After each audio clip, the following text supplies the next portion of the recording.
Bonjour, c'est Dominique. Aujourd'hui, j'aimerais vous présenter un projet que j'ai fait dans une classe. J'ai donné une classe ici dans mon village au printemps dernier. Et puis, j'avais fait que la base. Et puis là, je l'ai terminé dernièrement. Puis j'ai pensé qu'il serait peut-être intéressant à vous montrer parce que je le trouve vraiment joli. Et puis en même temps, j'ai pensé peut-être vous faire un tuto. Alors, je vous le présente aujourd'hui et puis la série tuto va venir bientôt. Alors, voilà, c'est un folio qui est fait rigide, du carton.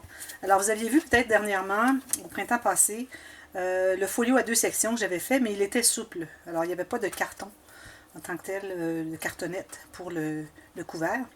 Alors, c'était la classe que je devais donner, mais les dames ont voté pour avoir le couvert rigide. Alors, je dis, bon, ça va. Alors, ce qui est arrivé, c'est que je me suis trouvée à faire la tranche un peu plus épaisse que ce que j'avais comme tranche dans le folio à deux sections souple.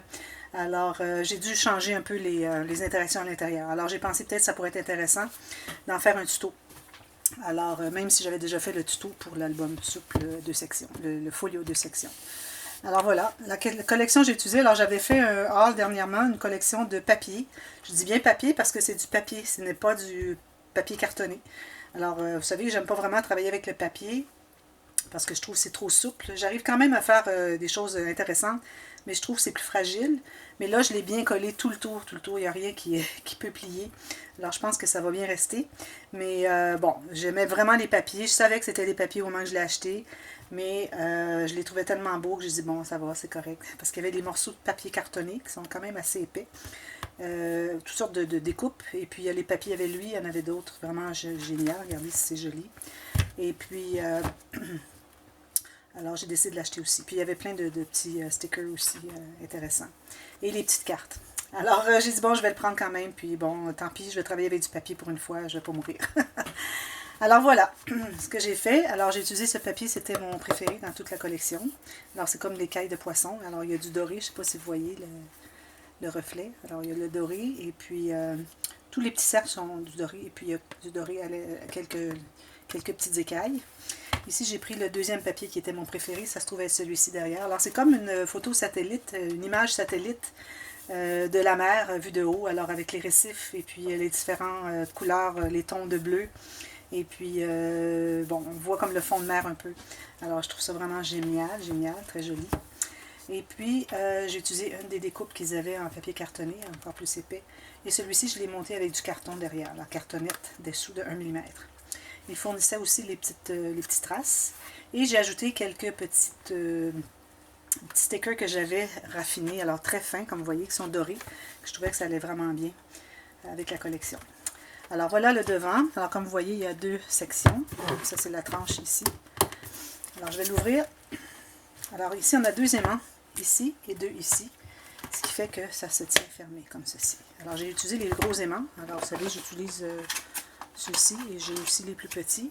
Alors si jamais vous voulez utiliser, alors ceux qui vont suivre la série tuto, si vous n'avez pas les gros, il faut utiliser 3. Alors je le mentionne au début. Je pense que j'oublie de le mentionner au moment où je l'ai fait. Alors, vous pouvez mettre 1, 2, 3 et 1, 2, 3. Alors, 3 paires au lieu de 2 de celui-ci. Puis, si vous n'avez que 2, peut-être qu'un ici au centre, ça irait, mais je préfère toujours avoir 2 parce que je trouve que ça ferme bien les côtés en haut et en bas au lieu d'être juste fermé par le centre. Aussi, vous allez voir tous les espaces photos que j'ai de papier uni, parce qu'il a fallu que j'achète du papier uni, c'est certain. J'ai fait le pointillé où j'ai utilisé ma Ruler Shutters. J'en parle souvent. Ruler Shutters, si vous avez des questions concernant cette règle, dites-le moi. Et puis je vais vous donner les liens, comment la commander sur Amazon.fr et puis peut-être même la vidéo, comment ça fonctionne. Alors ici, c'est une découpe encore qui était fournie dans le bloc, dans le pack. Et puis j'ai laissé ouvert ici pour qu'on puisse mettre une photo derrière. J'ai mis des petits cœurs encore, vous allez voir tous les petits brillants dorés, ça vient d'une collection que j'avais, une feuille ici de collection, c'est-à-dire une feuille de stickers. Alors, première section, on ouvre ici, premièrement, on a une grande poche, alors j'ai fait la technique de la grande poche. Au moment que j'ai fait celle-ci, j'ai pas pensé, habituellement je mets mon attache sur la pochette. Je fais toujours une pochette. Maintenant, je mets l'attache ici pour qu'on puisse mettre des choses un petit peu plus grandes. Parce qu'on ne peut pas les avoir qui vont par-dessus. Sinon, on n'a plus accès à fermer s'il y a des cartes ou des photos. Alors maintenant, ce que je fais, vous allez voir la série tuto. Je vais le mettre ici sur une pochette. Alors maintenant, tout ce que je fais, pas comme ici. Alors la grande poche, je fais toujours une pochette et je mets l'attache sur la pochette.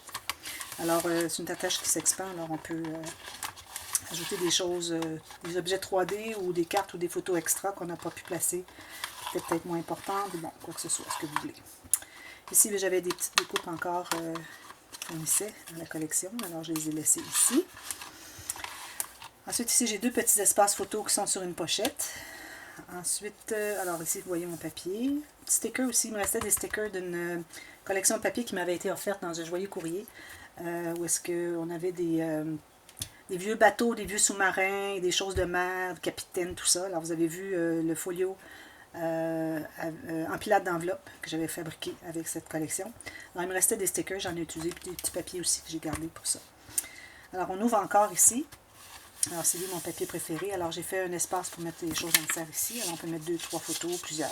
Alors, j'ai collé que ici et ici. Alors, on peut même mettre quelque chose qui dépasserait ici si on voulait. Et puis, on a deux espaces photo ou un espace photo et espace journaling. Alors, j'ai ajouté les petits cadres des coins ici pour peut-être mettre un journaling, une photo importante, qui est plus petite. Même chose ici, encore. Et puis, j'ai fait une image interrompue ici. Alors, comme vous voyez, on voit un petit peu le design du papier. Mais bon, je veux dire de la colle au travers, mais c'est comme ça. Alors, voilà, ça se trouve être la première section. Deuxième section. Alors, espace photo ici encore. On ouvre comme ceci. Deux espaces photo et j'ai laissé ouvert ici. Alors, on peut mettre une photo ici comme ceci. Et une autre ici, tout simplement. Ici, j'ai fait une cascade interactive. Alors, qui fonctionne très bien. Ici, j'ai un petit peu, ça plie un petit peu parce que ce qui est arrivé, c'est que vu que je travaillais avec du papier fin, toutes mes surfaces de papier, quand même, j'utilisais du papier cartonné 210 grammes. C'était pas suffisamment solide pour moi. Alors, j'ai tout doublé. Alors, en doublant ici cette carte, ce gousset, alors je me trouve avoir un morceau de papier ici, donc ça veut accrocher un petit peu. Mais bon, si on le met comme ceci, ça va bien. Alors, on ouvre comme ceci. Espace photo, on peut en mettre une autre petite ici si on veut. Deux espaces photo. On ouvre comme ceci. Un espace photo, j'ai laissé en serre. Ça fait partie de la collection que j'avais de la mer. Et puis, ici, le papier ici aussi. Et puis ici, on a espace photo, espace photo. Ici, on peut mettre des choses en serre si on veut. Alors, on peut mettre 2 ou 3 photos ici. On peut faire un journaling ici si on veut. Ce sera pas long. Bien qu'elle aller dehors. Un autre espace photo. Alors, ça, c'est le journal. Alors, j'ai mis un espace photo si on veut sur le dessus.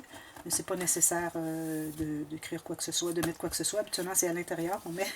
Mais là, c'est un journal pas photo. C'est un journal, c'est-à-dire c'est un cahier pas photo, mais un cahier journal.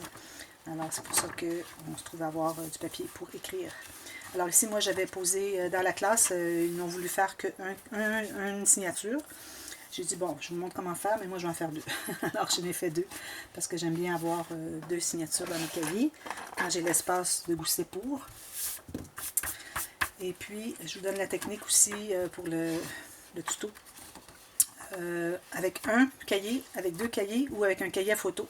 Du papier cartonné un petit peu plus épais, mais à ce moment-là, on a moins de feuilles. Et on a juste une signature. Alors, c'est pour mettre des photos qui vont ajouter l'épaisseur en plus du papier qui est plus épais que ce papier fin à écrire. Alors, c'est pour ça que c'est seulement 4 feuilles comparativement à 6 feuilles ici pour chaque cahier quand on en a 2, ou 8 feuilles si on veut pour un cahier seulement. Alors, voilà, ça ouvre comme ceci. Et ici, j'ai un espace photo si on veut. Et le cahier, alors ça se trouve être le couvert du cahier, le couvert arrière du cahier. Donc, ce que j'ai fait, c'est que j'ai mis des bandes pliées en 2 avec le pli sur le côté ici, tout le tour. Et j'en ai fait une pochette. Alors, tout simplement, une carte avec le pointillé, tout le tour. Alors voilà, c'est ça. Comme vous voyez, ça paraît pas très compliqué. C'est pas compliqué, pas du tout. Vous avez quelques petites techniques faciles. J'ai même une technique un peu comment mater la page de la grande poche et aussi de la cascade interactive. Parce qu'il y a des petites spécifications à donner lors du matage. Alors, j'ai pensé la faire au complet. Alors, vous allez pouvoir en bénéficier. Et puis, c'est tout. Alors, voilà, ça suit bientôt. Alors, je ne sais pas exactement si ça va être dès demain ou bientôt, mais vous allez le voir très bientôt. Et puis, je vous recommande de le suivre parce que ça fait un joli cadeau. Ça ne prend pas tant de feuilles. Je crois que j'avais 8 feuilles, plus des papiers unis, c'est sûr. Alors, avec 8 feuilles, 30-30, vous êtes capable de faire ce projet. Alors, merci beaucoup d'avoir regardé et puis on se revoit bientôt. Bye bye!